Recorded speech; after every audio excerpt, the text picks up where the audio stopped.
Yes, so I saw some reporting, again, bad reporting this morning, that we had formally requested an extension of the ceasefire. That is not true at this moment.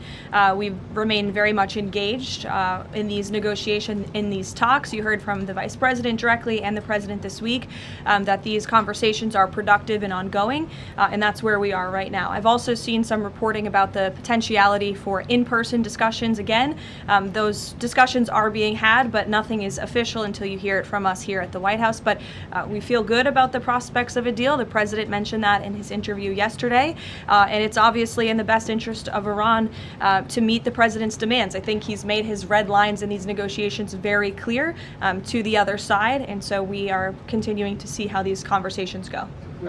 Would those talks be in Islamabad, or where would they be the next round? They would very likely be in the same place as they were last time, yes. With the same, I would just want to make one point that's important to the President.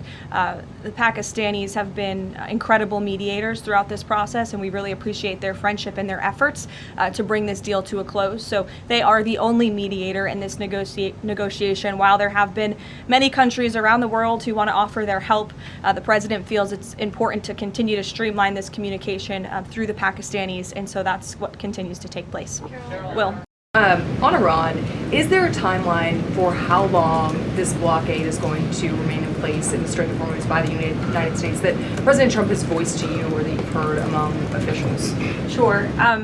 I will never set timelines on behalf of the President of the United States, but with respect to the blockade, as you know, it has been fully implemented, and it's being enforced against vessels of all nations entering or departing Iranian ports. I want to make that point clear. I've seen some misreporting on that as well.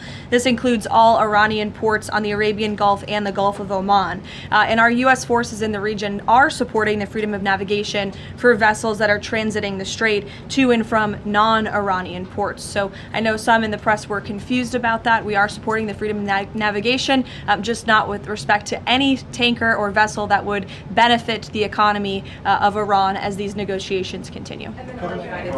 Thank you very much, everyone. Have a great day.